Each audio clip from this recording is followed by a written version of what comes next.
Welcome to the Hissy Hive, everybody. Right here, I have some spectacular little story to share. Miss Azalea, right here in the middle, let's get in there. Let's get in. She is pregnant. Very pregnant. I suspected because her abdomen was so large. I can't get in. There we are. There we go. Lots of little pets.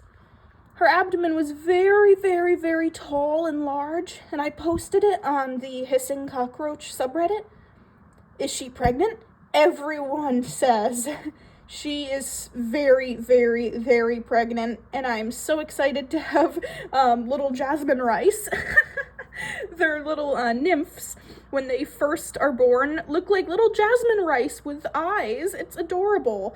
My partner made that up, and I am obsessed with it from now on.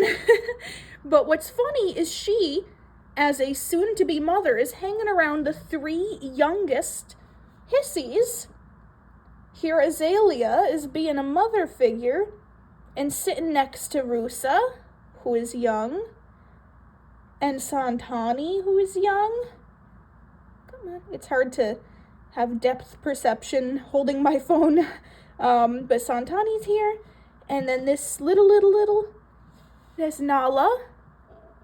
Nala is a little skittish, but I'm working with them to let them know that I'm not gonna hurt them and that I could pet them and they don't need to be scared or hiss. And they're doing great not hissing right now because I'm trying to do a thing. These guys I know are generally fine with me petting them. So the other ones, what I'm trying to do, and it seems to be working. So if you guys have any hissing roaches yourselves and want to try this out, I would love to know if this helps your hissers get used to you. I am first, so that I don't completely spook them by touching their back immediately, so that they know it's my finger. I touch their antenna first and kind of like greet them like that. That way they know I'm here and they can probably sense my heat and know it's me. And then I go ahead and touch their back so that they don't immediately, like, imagine if some giant that you don't see hovering above you just like put its hand down on your back. That would be absolutely horrifying. And no wonder the cockroaches that aren't used to me, the new colony members, are wicked spooked by me sometimes. So I know that they, touch antennas with each other. So if I touch their antenna first, which is not as horrifying to them, they know, oh, okay, that's her. And then I go and I pet them. And I've noticed that like 99% of the time, they don't hiss at me if they know I am coming first. So if I go at them after greeting them by touching their antenna, I'm finding that at least my new ones aren't as scared. There's Santani. And then little pets for Santani. And no hissing. Of course, these guys all scatter sometimes if they're spooked.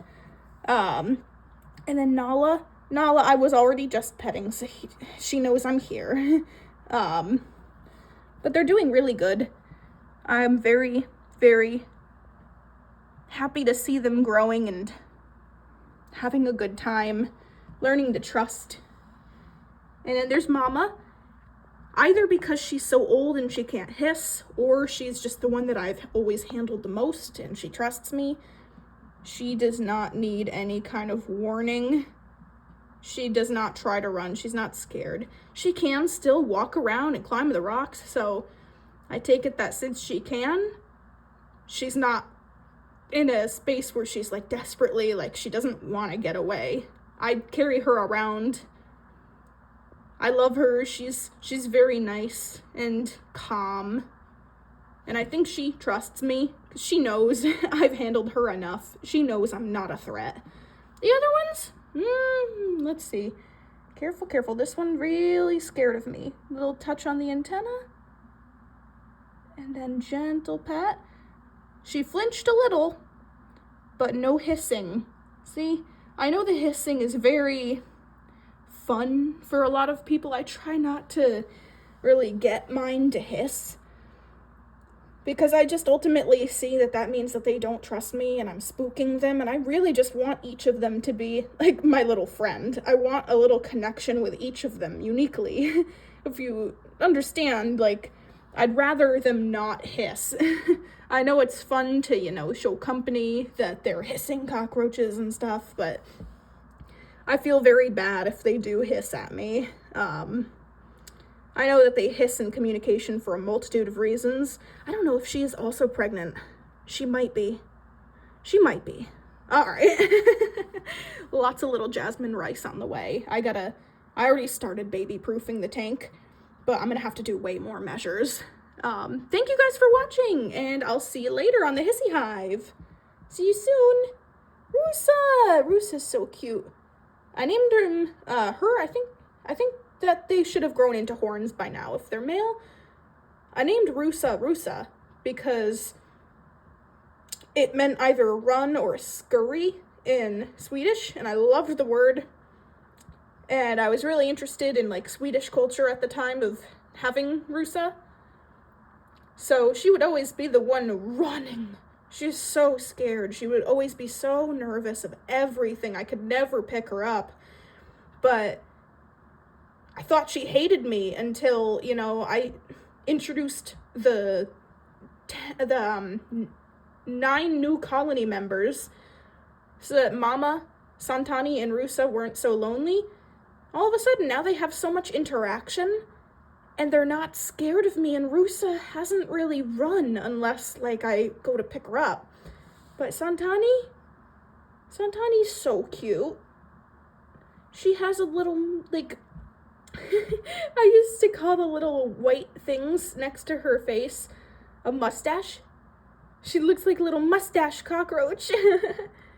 Santani's so cute. Oh my gosh. And Santani pancakes. It's adorable. Santani is so cute. Oh my gosh. I can't get over Santani. Rusa never really let me pet her so much, but she's also very cute. Hello, baby. Azalea? I think she told me her name. I just walked in the room, was like, what do I name you? And I just felt like she was like, Azalea. So Azalea it is, and I can tell her apart. I'm trying to only name the ones I can tell apart, for sure, because that's fair. And then Nala. Nala's my little one. Hey, Nala. Don't be scared. And I go pet, pet, pet. And you pancake a little bit.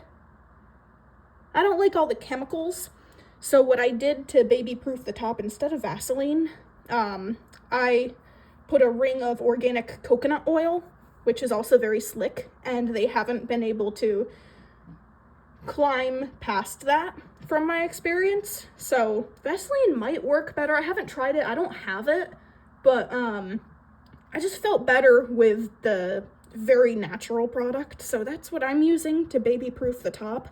But somebody also recommended I put fine screen on the metal lid because the babies could possibly get by the oil and walk through it, which would be surprising, but I don't want to take any chances, so I might have to be working on that. Thank you guys over on Reddit for all of your suggestions and help. I've never had a pregnant roach before.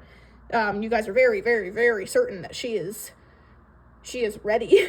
So I'm trying to treat this as any moment that I go to work, she might give birth to Jasmine Rice, and I want to be prepared. Anyways, guys, thank you so much for watching, and I'll see you guys soon. Bye-bye.